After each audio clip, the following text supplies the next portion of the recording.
Alright, magandang hapon na ho sa lahat natin ng mga viewers Luzon, Visayas at Mindanao all over the world. Welcome naman sa ating panibagong video, panibagong reaction, mga ka-aksyon, mga kakampeng. So may gusto lang ho ako na i-share ho sa inyo.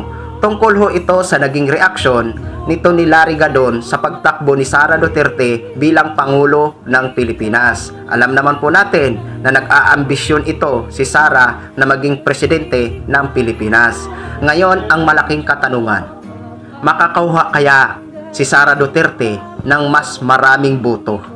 Kasi alam naman po natin, sinabi ko na ito sa mga vlog ko, dalawang pamilya lang po in my own opinion, no?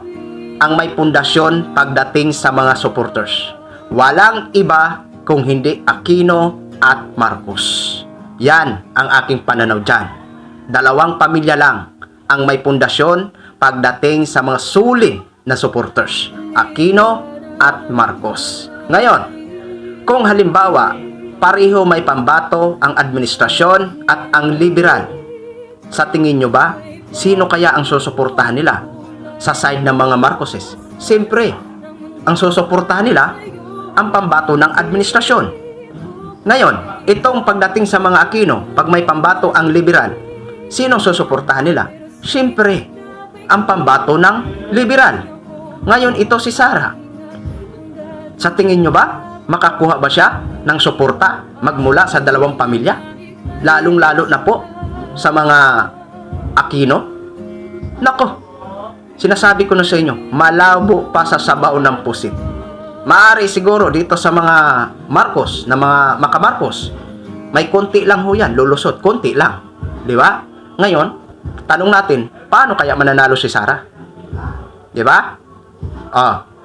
Sa tingin nyo ba, 100% tulad ng sinasabi o nginangak-ngak ng mga DDS supporters na mananalo si Sara sa darating na presidential election sa 2028? Diyos, sabi ko nga, kung i-analyze natin ng maayos, malabo na malabo yan, in my own opinion, na makalusot si Sara o manalo si Sara sa pagkapangulo. Lalo na ngayon, sa mga kontrobersyal na kinakaharap niya. Di ba? Kung isipin lang natin, hindi natin pagbabasihan ang pangalan. Di ba? Kung babasihan natin ang track record na iboboto natin, talagang hindi talaga iboboto si Sara. Kasi alam naman po natin ang track record ni Sara Duterte.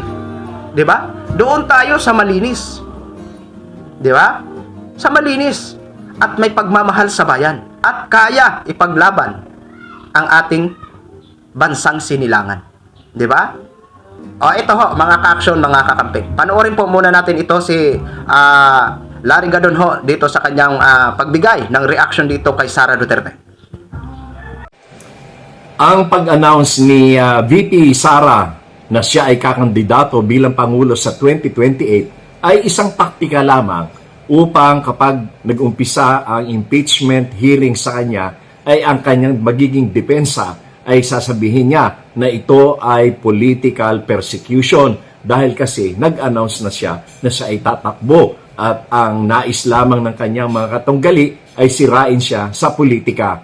Nakakatawa ito, no? Sapagkat napakalayo pa noong 2028, pero ito, meron na agad nagdideklara na siya ay tatakbo. At yan naman ay talaga namang alam na ng mga Pilipino na hindi naman siya mananalo. Dahil unang-una, ang Philippine politics is divided only to two major camps. That is Marcos and Aquino. Ang mga Marcos, natural, hindi na siya iboboto. Hindi siya iboboto ng mga Marcos loyalists at ng mga Ilocano na solid north na hanggang Mindanao ay napakaraming Ilocano. At ang tinatawag natin ng mga waray, yung mga kakampi nila Madam Imelda Marcos at nila Martin, ang mga Romualdez. No? Kaya imposible na manggagaling pa ang boto sa kanya sa mga Marcos camp. At sa mga Dilawan naman, sa mga Aquino naman, hindi rin siya iboboto syempre kasi meron silang sarili nilang kandidato. No? Andiyan si Risa Hontiveros, andiyan si Bam Aquino, andiyan si Kiko Pangilinan, andyan pa si Marojas o kung sino man ang i-adapt ng kanilang political party. At yan naman ay alam natin na ang mga Liberal Party at itong Pinklawan, Dilawan ay galit na galit dyan sa mga Duterte sapagkat inapak-apakan nila si Madam Vice President Leni Robredo noong panahon niya.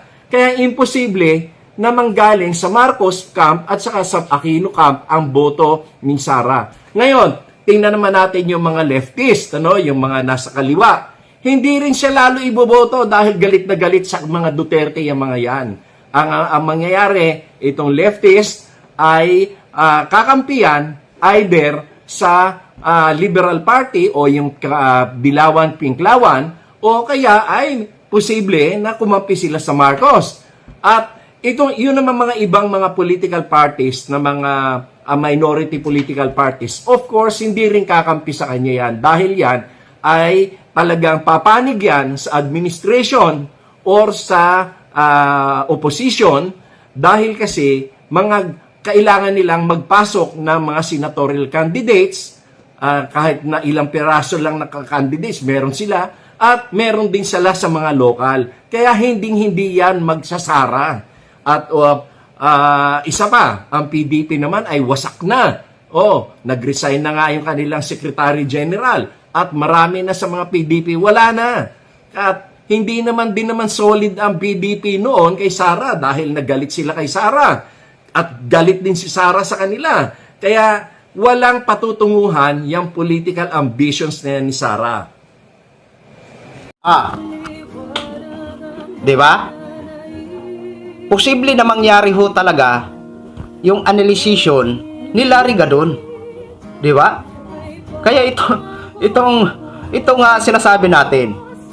Di ba? Kapag ma-impeach ito si Sara, sasabihin ito ay political. Yun naman talaga ang mga naratibo ng mga DDS eh. Di ba?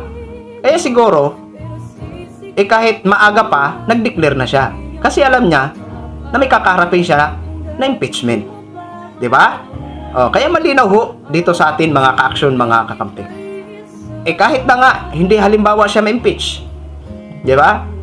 Kung halimbawa matuluyan ang kanyang pagtakbo, yan na nga ho ang mga analysis natin. Di ba? Mahirap o malabo na manalo si Sara.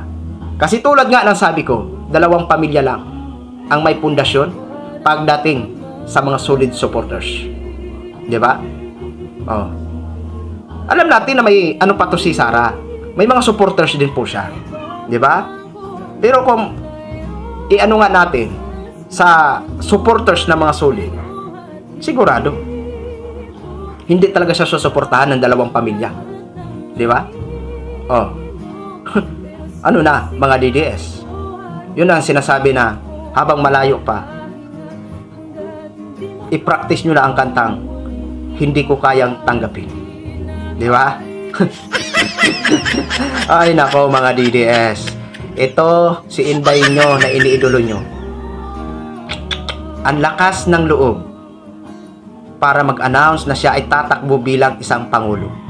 Pero hindi niya muna tinanong ang kanyang sarili. Mananalo kaya siya? At kung sakaling manalo siya, kaya niya kaya pamunuan ang buong bansa natin? Kaya niya kaya ipagtanggol ang bansa natin sa mga gustong manakop o mangagaw ng ating mga teritoryan? Yan yung po ang malaking tanong natin. Kaya kung mahal natin ang ating inang bayan, piliin yung karapat-dapat, piliin yung may tapang na ipaglaban ang bansa natin, ipaglaban ang ating mga karapatan bilang Pilipino, ipaglaban ang ating karapatan sa ating mga sovereign rights. Diba? Kasi ito si Sara, pag ito manalo, wala to. Ewan ko na lang kung anong mangyayari sa bansa. Diba? Yun lang ho, mga ka-action, mga kakamping, no? Gin-share ko lang ho sa inyo yan. Maraming salamat po sa ating mga viewers Luzon, Visayas at Mindanao all over the world. Ako po ang inyong lingkod, si The Action Man. Have a good day, everyone.